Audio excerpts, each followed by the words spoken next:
거룩한 주일, 우리에게 허락하신 하나님의 말씀은 사사기 1장 19절을 읽은 다음에요.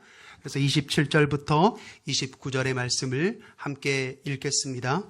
여호와께서 유다와 함께 계셨으므로 그가 산지 주민을 쫓아내었으나 골짜기의 주민들은 철병거가 있으므로 그들을 쫓아내지 못하였으며 므낫세가 벳산과 그에 딸린 마을들의 주민과 다아낙과 그에 딸린 마을들의 주민과 돌과 그에 딸린 마을들의 주민과 이블르함과 그에 딸린 마을들의 주민과 무깃도와 그에 딸린 마을들의 주민들을 쫓아내지 못하매 가나안 족속이 결심하고 그 땅에 거주하였더니 이스라엘이 강성한 후에야 가나안 족속에게 노역을 시켰고 다 쫓아내지 아니하였더라.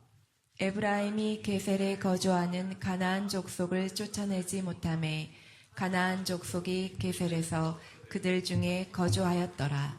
아멘. 자, 우리 소망지기들의 고백 나누겠습니다. 우리는 오늘도 영과 진리로 예배합니다. 선포된 말씀은 믿음으로 해석하고 아멘으로 화답합니다. 말씀이 삶이 되도록 결단하고 성도와 사랑으로 하나님께 구제합니다. 영광의 박수 올려드리겠습니다. 믿음은 반드시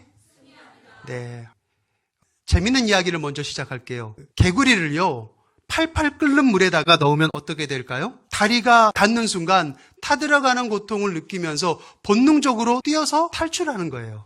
그런데 만약에 이번에는 천천히 끓는 물에 개구리를 넣는다. 그럼 어떻게 될까요? 개구리가 도망가요? 안 가요? 안 가요. 왜요? 처음에는 뜨겁지 않으니까 들어갑니다. 심지어 물이 점점 따뜻해지잖아요. 그러면 개구리는 굉장히 편안해 한다는 거예요. 그런데 문제는 뭐냐? 나중에는 물이 펄펄 끓는단 말이에요.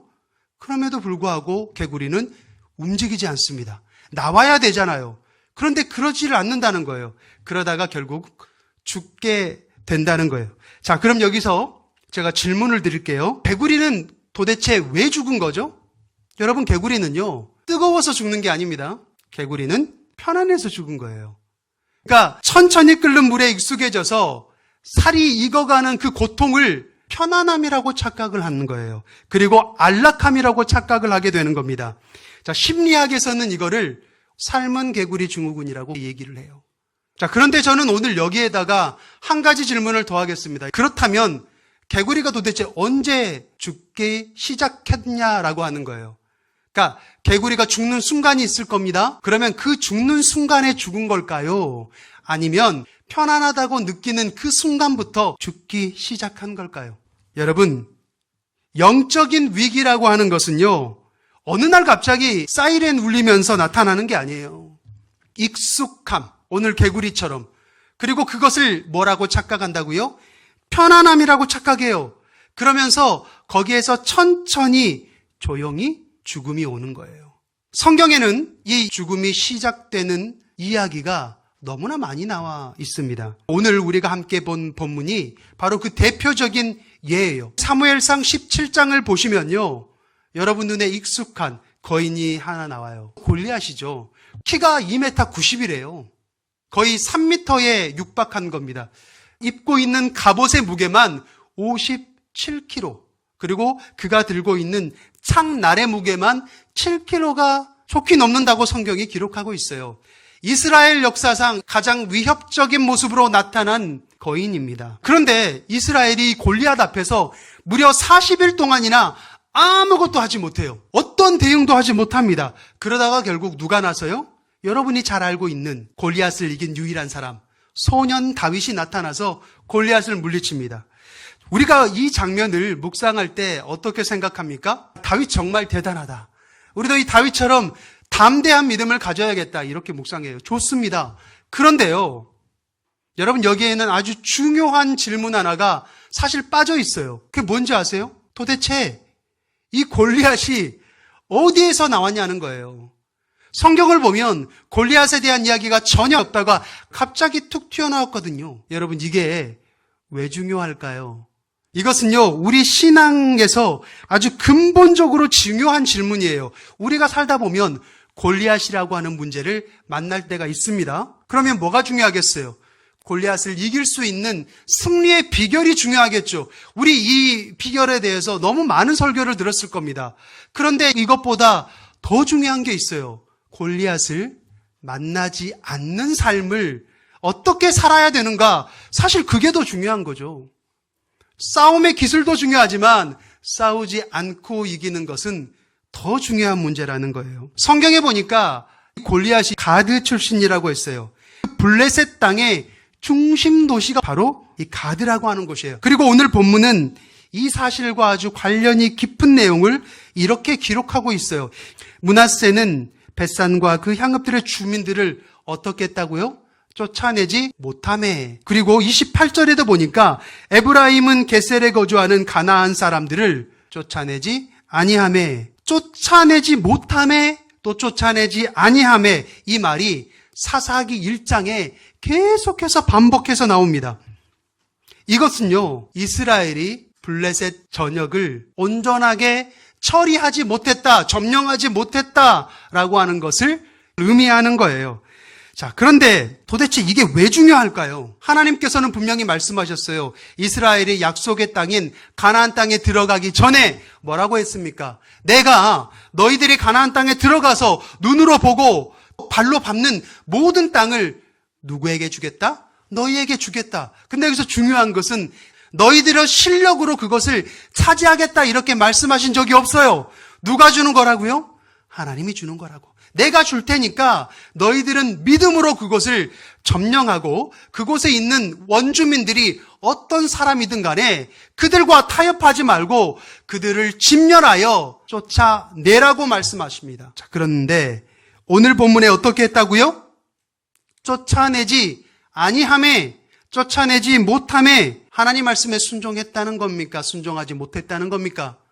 순종하지 못했다는 거예요. 블레셋을 완전히 점령할 수 있었어요. 왜? 이들의 실력이 아니라 하나님이 주겠다고 하니까. 그런데 거의 대부분 점령한 것에 만족하고 일부를 쫓아내지 아니하매 했다는 거예요. 이것은 이스라엘이 하나님의 말씀에 순종하기보다 타협하는 것을 선택했다는 겁니다. 자, 그럼 이들이 도대체 왜 타협을 했냐? 오늘 본문 19절에 보니까 나름대로의 이유를 설명합니다. 골짜기의 주민들은 뭐가 있으므로? 철병거가 있으므로 그들을 쫓아내지 아니하였다라고 이야기합니다. 자, 철병거라고 하는 것은 지금으로 말하자면 전차를 의미해요. 이것은 그때 당시로는 최신 무기였어요. 지금 뭐 전쟁이 일어나고 있습니다만 최신 미사일 같은 강력한 무기입니다. 뿐만 아니라 블레셋은 그때 당시 다른 민족들보다 일찍 철기 문명에 들어간 민족이에요. 그래서 철병거뿐만이 아니라 철제로 된 무기들로 무장하고 있어요. 근데 반면 이스라엘은 아직 청동기 시대를 살고 있었어요. 현실적인 눈으로 봤을 때 어떻게 느껴졌을까요?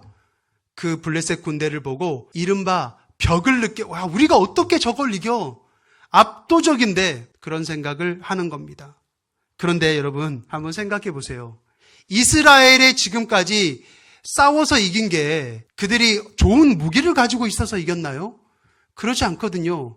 이스라엘의 싸움은 어떤 물리적인 전략에 있는 게 아니라 하나님께서 개입하심으로 항상 이겼어요. 여리고성이 무너뜨렸어요. 그런데 하나님께서 방법을 주셨습니다. 어떻게 해요? 여리고성을 7바퀴 돌아라. 그리고 마지막에는 제사장들이 나팔을 불어라. 함성을 저질러라. 말도 안 되는 방법이죠. 그런데 그런 방법으로 여리고성이 무너졌지 화살을 쏘고 어떤 공성무기로 무너뜨린 게 아니에요. 하나님이 왜 그렇게 하셨을까요?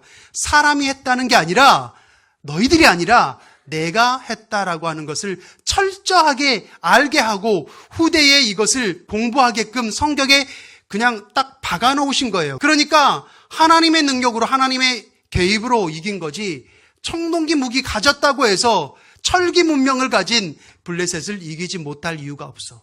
그런데 압도적인 현실을 보니까 뭐예요? 하나님을 보지 않고 현실의 문제를 보니까 갑자기 믿음의 발걸음이 멈춰버린 거라는 거예요. 우리도 그렇습니다. 어떤 문제가 있는데 하나님께서 우리를 너에게 준 땅이야. 너가 저거 이길 수 있어. 할 수 있어. 내가 너와 함께 한다니까. 하나님 근데 저거는 좀 문제가 다른 것 같아요. 믿음의 발걸음이 멈춰버려. 하나님을 보는 게 아니라 우리의 시선이 문제를 보고 있을 때 멈춰버리는 겁니다. 또 한 가지 이유가 있어요. 뭐라고 이야기하냐면 그곳이 골짜기에 있었대요. 골짜기가 뭡니까? 한마디로 표현하자면 이스라엘 사람들이 봤을 때는 별로 쓸모없는 땅인 거예요. 그냥 사소한 곳이에요. 그래서 우리가 저들을 건드리지 않으면 저들도 굳이 우리를 위협할 것 같지는 않거든요. 그냥 조약을 맺으면 되지 않을까? 타협을 선택한 겁니다. 어떻게 보면 굉장히 지혜로운 정치인 것 같지만 여러분 이것은요, 우리에게 의미하는 게 있어요. 우리가 이제 약속의 땅인 가나안 땅에 들어간 것이 신앙생활을 시작한 것이라고 우리 이야기를 해요. 그러니까 여러분들은 지금 어디에 들어온 거예요? 이스라엘과 똑같이 약속의 땅에 들어와 있는 거예요. 그런데 약속의 땅에 들어갈 때 하나님이 뭐라고 명령하셨다고요? 야, 그곳에 들어가면 너희 옛 습관들, 옛 버릇들, 세상적인 것들 다 멸절시켜야 돼. 그거 너희들 타협하면 안 돼. 이야기했는데 내가 어떠한 이유로든 다 정리하지 못하고 조금씩 남겨둔 것들이 있어요. 그게 옛 습관이든 아니면 세상적인 가치든 그런 것들을 의미하는 것이 바로 오늘 이스라엘이 타협점으로 남겨둔 가드 땅을 의미한다는 거예요. 이유 없는 무덤 없다는 말이 있잖아요. 우리에게도 나름대로 논리는 있습니다. 하나님, 제가 하나님 섬기면서 예배드리고 봉사하고 다 하는데 이거 포기하잖아 그러면 저 너무 힘들 것 같아요. 하나님, 저 이것만큼은 제가 포기하면 제 인생이 너무너무 재미없을 것 같아요. 또 가드 땅이 골짜기에 있었잖아요. 항상 우리의 핑계는 골짜기에 있습니다. 표면적으로는 사소한 곳에 있다는 말이에요. 하나님, 이거 굉장히 사소한 거잖아요. 하나님, 왜 그렇게 째째하세요? 제가 하나님을 위해서 이만큼을 아는데 이 조그만 거 좀 봐주시죠. 대신에 제가 앞으로 잘할게요. 예배 잘 드릴게요. 이런 이유들로 남겨둔 세상적인 습관이나 하나님의 말씀이 통하지 않는 어떤 우리의 삶들, 그런 것들이 바로 우리가 타협한 가드 땅이라는 겁니다. 그리고 그 타협의 땅에서 우리 눈에 띄지 않게 우리가 인식하지 못하는 순간에 마치 개구리를 삶는 물이 점점 끓게 되는 것처럼 그 안에는 누가 자라고 있어요? 골리앗이라고 하는 거인이 점점 자라고 있다는 겁니다. 우리는 오늘도 이 타협의 땅에서 이렇게 생각할지 몰라요. 이 정도는 괜찮지 않을까? 우리 목사님 너무 좀 과민 반응 보인 거 아닐까? 왜? 목사님 제가 사실 조금 타협한 부분들이 있거든요. 그런데 괜찮던데요? 저 아직 살아있잖아요. 하나님 심판하지 않던데요? 자, 우리가 여기서 가장 크게 오해하는 것이 있어요. 그게 뭐냐면 하나님이 침묵하고 계신다는 거예요. 우리는 하나님의 침묵을 종종 이렇게 읽습니다. 아, 하나님도 어쩌면 내 타협에 동의하시는구나. 왜? 내가 열심히 사니까, 내가 정말 하나님을 섬기기 위해서 이렇게 하니까 하나님도 대충 내가 이렇게 타협하는 것은 그냥 눈 감아 주시는구나. 이 정도는 그냥 쿨하게 넘어가시는구나. 내가 주일 예배는 드리니까. 그런데 이거는요, 가장 위험한 착각입니다. 하나님이 지금 침묵하고 계신다고 해서 그것이 허락하셨다는 걸 의미하지는 않아요. 이건 마치 바이러스의 잠복기 같은 겁니다. 잠복기 동안에는 증상이 없어요. 그렇죠? 그냥 평범한 일상을 삽니다. 어떤 증상이 안 보여요. 하지만 중요한 건 그렇다고 해서 잠복기 기간에 바이러스가 없어요? 그렇지 않잖아요. 오히려 잠복기가 위험한 이유는 뭐냐면 우리 눈에 보이지 않고 내가 인식하지 못하고 있지만 우리 몸속 깊은 곳까지 침투하고 있는 과정이 잠복기이기 때문이에요. 그런데 아직 놀라긴 이릅니다. 여러분, 잠복기라고 하는 것이 왜 치명적이고 왜 위험한지 아세요?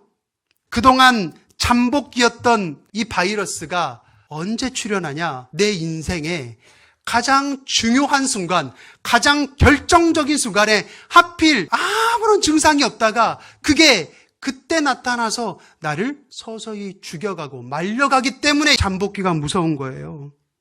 여러분, 오늘 골리앗의 등장도 똑같습니다. 자, 이들이 타협한 게 어디에 있어요? 오늘 본문이 나온 사사기 1장이었어요. 그리고 골리앗이 등장한 것은 사무엘상 17장이죠. 사사기 1장에서 사무엘상 17장까지는 몇 년이 걸린 줄 아세요? 무려 400년이 걸립니다. 어마어마한 시간이잖아요. 이 시간 동안 잠복기예요. 400년이나 아무런 증상이 없다 보니까 이스라엘 사람들은 자신들이 타협한 삶에 대해서 아무런 문제가 없는 것처럼 안심하고 익숙해져서 그렇게 생각하고 있는 겁니다. 그러나 골리앗이라는 바이러스가 없어진 게 아니라 잠복기였을 뿐이고요. 언제 나타나요? 언제 잠복기가 끝납니까? 여기가 바로 오늘 설교에서 가장 중요한 부분이에요. 여러분 잘 들으셔야 됩니다. 이때가 언제냐면 이스라엘이요, 처음으로 왕국을 세우고 그동안 너무나 어려웠어요. 수많은 전쟁을 겪으면서 이제 겨우 안정기에 접어들 만한 때가 언제였냐면 바로 골리앗이 나타나던 때였어요. 어떤 회사가 창업을 했어요. 그런데 가장 중요한 게 1분기입니다. 1분기 때 이거를 넘기지 못하면 문을 닫아야 돼요. 지금 이스라엘은 창업하고 나서 딱 1분기 된 시점이에요. 자, 이때 넘기지 못하면 어떻게 될까요? 이스라엘이라는 나라의 존립 자체가 어려운 거예요. 그런데 이 가장 중요한 결정적인 타이밍에 누가 나타난 겁니까? 그동안 아무런 증상이 없다가 잠복기였던 골리앗이 하필이면 이때 나타나서 결정적인 아킬레스건으로 이스라엘의 발목을 뒤잡는다는 거예요. 사랑하는 성도 여러분, 우리가 오늘 이 사실에 주목해야 하는 것은요, 우리의 인생도 이와 마찬가지라는 거예요. 골리앗은 항상 우리의 인생 가운데 그렇게 옵니다. 우리가 뭔가를 새롭게 시작할 때 와요. 결정적인 내 인생의 타이밍, 정말 이때는 아무도 안 건드려야 돼. 그런데 그때 누가 건드려요? 지금까지 아무런 증상이 없었던 골리앗이 잠복기를 끝내고 그때 나타난다는 겁니다. 지금 아무런 문제 없다고, 하나님이 나 심판하지 않는다고, 내가 타협한 삶이 하나님이 허락하셨다고 착각하면서 거기에 안주하시면 안 된다는 거예요. 여러분, 이런 분들 있잖아요. 이분만큼 어렵게 살아온 사람이 없어요. 인간극장에 나와도 될 만한 삶이야. 그런데 이제 겨우겨우 그 어려운 삶들 전부 다 이겨내고 살만하게 됐어. 그런데 바로 그때 그동안 아무런 증상이 없었던 그 골리앗이라는 바이러스가 내가 언젠가 타협했던 그 타협점 때문에 그때 나타나서 나를 막아선다는 거예요. 우리는 괜찮다 칩시다. 그런데 내 새끼들은 어떻습니까? 내 사랑하는 아이들, 정말 중요한 뭔가 인생의 기로에 섰는데 내 아이의 인생을 갑자기 잠복기간이었던 골리앗이 나타나서 내 자녀들의 삶을 가로막는 거예요. 또 이렇게 나타날 수 있죠. 내가 힘이 있고 좀 재력이 있고 건강할 때는 괜찮아. 그런데 내 인생 가운데 내가 가장 초라하고 가장 힘이 없을 때 그때 나타나서 내 앞길을 가로막는 겁니다. 그게 바로 골리앗이라고 하는 바이러스의 잠복기가 끝나는 장면인 거예요. 그래서 여러분, 우리는 오늘 내가 타협했던 이 가드 땅을 반드시 어떻게 해야 될까요? 반드시 처리해야 됩니다. 지금 해야 돼요. 오늘 이 설교를 들으면서 처리해야 되겠구나. 그런데 조금 나중에 해야겠다. 아니요. 오늘 해야 됩니다. 왜요? 아직은 골리앗이 나타나지 않았잖아요. 그러니까 항상 우리가 믿음으로 결단은 언제 해야 되는 줄 아세요? 항상 지금이에요. 항상 지금 해야 되는 겁니다. 골리앗이 40일 동안 매일 아침과 저녁으로 이스라엘 진영에 나와서 싸움을 돋웁니다. 하나님을 욕되게 하면서 나와라, 나랑 싸우자. 너희들 중에 나랑 싸울 사람이 그렇게 없느냐? 이야기하는데 이스라엘 진영 가운데 과연 싸움을 잘하는 장수가 없을까요? 아니요. 사울의 밑에는요, 싸움에 나가서 수많은 공을 세운 장수들도 많습니다. 그러나 그들이 나타나지 않아요. 왜 그랬을까요? 두려워서? 두렵지 않아서? 아니요. 다윗이 등장한 날도 성경에 보니까 골리앗이 나올 때 그들이 두려워서 도망 다녔다고 했어요. 두려워요. 두려운데도 아무것도 하지 못합니다. 그런데 실은 이게 더 무서운 거예요. 두려운데 움직이지 못하는 거. 왜 그럴까요? 인간의 내면에는요, 두려움에 대해서 한번 합리화하기 시작하면 그 다음부터는 더 쉽게 합리화하는 회로가 계속해서 발전된다는 거예요. 이게 인간의 본성입니다. 그런데 이스라엘은 몇 년이나 400년이나 수백 년 동안 계속해서 합리화해 오면서 어떻게 돼요? 위기가 왔을 때 즉각적으로 하나님을 바라봐야 되는데 하나님을 바라볼 수 있는 그 믿음의 반응 자체가 고장나 버렸다는 거예요. 셧다운 됐다는 겁니다. 그냥 무너졌어요. 아무리 위기가 와도 하나님을 바라보지 않아요.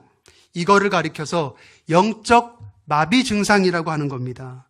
내가 대수롭지 않게 생각하고 타협했던 그 순간이 골리앗을 키웠고 언젠가 그 골리앗이 내 인생의 결정적인 순간에 나타나잖아요. 그러면 뭐 내가 이기면 되지. 아니요. 그때는 이미 내 영적인 마비 증상이 생겨서 아무것도 못하는 겁니다. 이게 정말 무서운 거예요. 인트라오퍼레이티브 어웨어니스라고 하는 말이 있는데 이건 의학 용어예요.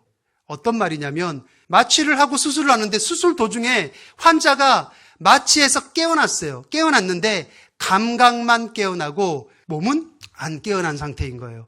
그럼 어떻게 될까요? 내 살을 자르고 뼈를 깎는 고통을 그대로 느끼는 거예요. 그런데 몸이 많이를 듣지 않아요? 소리라도 질러야 되잖아요. 소리를 못 질러요. 입도 마비가 되어서. 그냥 공포 그 자체인 거예요. 그런데 영적 마비 증상이 바로 이 상태를 말하는 겁니다. 골리앗이 우리 앞에 나타나잖아요. 그런데 우리는 영적 마비 상태가 되어버린 거예요. 그래서 그 압도적인 공포감은 우리가 오감으로 다 느껴요. 너무나 공포스럽습니다. 그러나 아무것도 할 수가 없어요. 움직여지지가 않는 거예요. 왜냐? 이미 셧다운 됐기 때문에. 그럼 우리는 어떻게 해야 될까? 결국 하나님이 누구를 보내십니까? 다윗을 보내시죠. 다윗이 누구예요? 다윗은 군인이 아닙니다. 15살 남짓 소년 목동이에요. 그러나 다윗은 골리앗을 향해 나아갑니다. 자, 두려움이 없어서일까요? 가만히 있어봐. 다윗이 몇 살이라고요? 15. 15이면 우리나라 나이로 몇 학년인?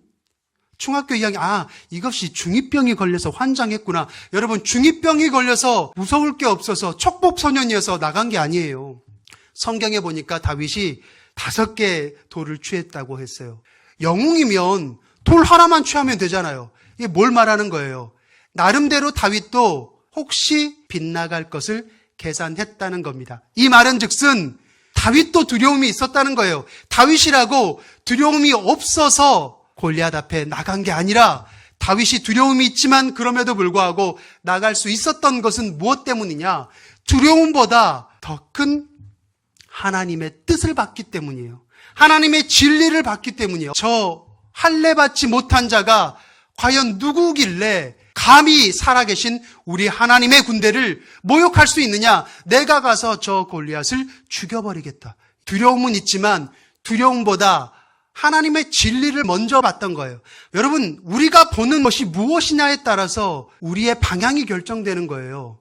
우리도 마찬가지입니다. 내가 세상과 적절하게 타협하면서 살아. 그러나 하나님이 나에게 심판 안 하시던데 나 괜찮던데 아무 일 없잖아가 아니라 나에게 하나님의 심판이 지금 당장 임하지는 않지만 그럼에도 불구하고 이렇게 살아가는 것은 하나님 앞에 부끄러운 짓이야 라고 하는 것이 더 선명하게 보여야 우리가 거룩한 결단을 할 수 있다는 거예요. 세상 두려움은 여전히 있지만 그 두려움보다 그 문제보다 크신 하나님을 볼 때, 그 문제보다 크신 하나님의 말씀에 집중할 때 우리가 거룩한 결단으로 나아가고 문제보다 크신 하나님께서 나를 통해 역사하시는 역전의 역사를 내가 볼 수 있게 된다는 것입니다. 사무엘하 21장에 보면요, 다윗이 골리앗을 죽였음에도 불구하고 다윗의 용사들이 가드에서 난 거인들을 4명이나 더 죽여요. 이게 뭘 말하는 걸까요?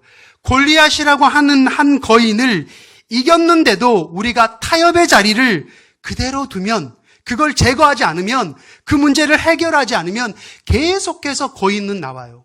이게 뭘 의미하겠습니까?